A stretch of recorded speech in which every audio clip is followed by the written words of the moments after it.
Здравствуйте, самые лучшие зрители! Меня зовут Полина. Что же вы такие люди, господа? Было ж воскресенье, а уже среда, а настрой у меня сегодня самый решительный. Все эти блоки мы шили чуть раньше, на них изучали разные способы работы. А сейчас мы их объединим в одно полотно. У лоскутниц для такого есть очень хорошее слово «сэмплер». В общем, крокодил напрасно уползает в тень. Я уже решила сумка и ремень. На все эти блоки есть отдельные мастер-классы. Как их шить, вы можете посмотреть по ссылкам в описании под видео. А сегодня не будем утяжелять видео. Сами видите, что все наши блоки разного размера.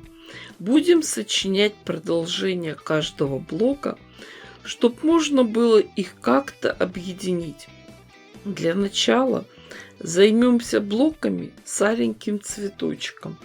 Их размер 19 на 19 сантиметров. Из синей ткани вырежем квадрат такого же размера. Сразу же нарисуем 2 диагонали. Дальше складываем 2 детали лицом к лицу, закалываем булавочками и прошиваем по периметру на швейной машинке.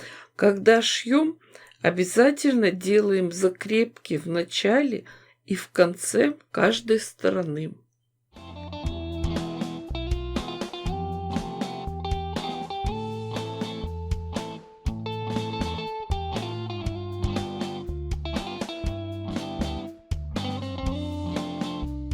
Следующий этап работы. Немного расправляем ткани в серединке, приподнимаем их и разрезаем только синюю ткань по нарисованным диагоналям. То же самое мы проделываем и со всеми другими деталями.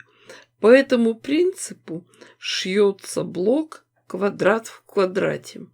Конечно же, готовые блоки тщательно проутюживаем и подравниваем.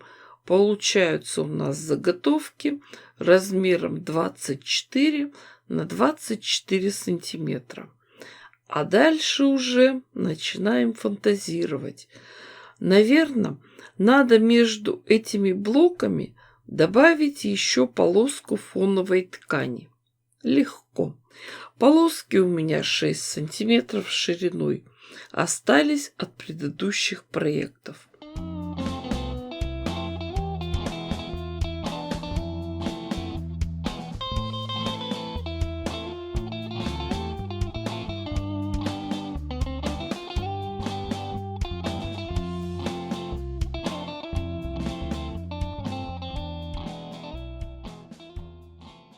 Я свой проект шью на глазок.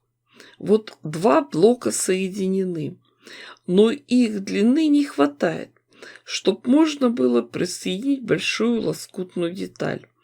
Надставим недостающую длину полоской. Дальше 2 большие детали соединяем тоже полоской. Можно посмотреть, поиграть, какой цвет вам больше нравится. На вкус и цвет товарищей нет.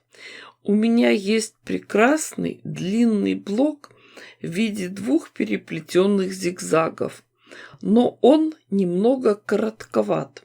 Продолжим его подходящей тканью, а потом также через полоску фоновой ткани присоединим к большой детали. Размер полотна стал уже побольше. Но у нас есть еще очень интересный блок в полосочку. И нашлись еще очень интересные блоки. Также через полоски собираем их в одну длинную деталь и присоединяем к большому полотну. Итак, У нас получилось очень интересное лоскутное полотно, собранное из отдельных учебных блоков. Размер 117 на 147, но маловато будет. Будем увеличивать. Для начала сделаем рамку. Сначала со всех сторон пришьем полоски из светлой ткани шириной 6 сантиметров, а потом добавим до нужного размера темно-синей тканью. Девочки, если шить по правилам, то на следующем этапе надо готовить сэндвич. Ткань для обратной стороны, то есть бэк, потом утеплитель, затем топ, то есть красивую лоскутную часть. Но что-то, видимо, я так утомилась, что решила пойти по пути наименьшего сопротивления. Просто сшила вместе топ и бэк, как пододеяльник, а уже потом к нему подшила утеплитель. Затем вывернула всю конструкцию. Все полотно надо тщательно подтянуть, расправить и равномерно заколоть английскими булавками для квилтинга. Они изогнутой формы. А уже после этого простегать полотно.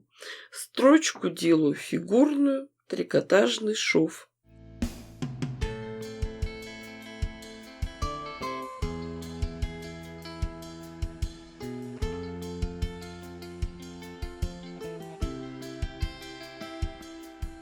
И все.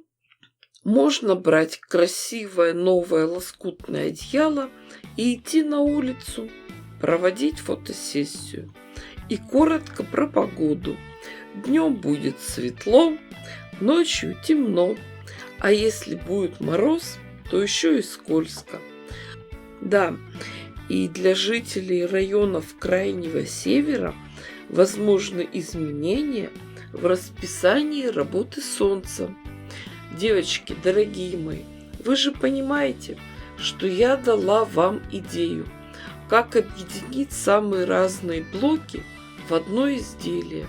Шейте, творите, вытворяйте. Уверена, что у вас все получится гораздо лучше, красивее и интереснее, чем у меня.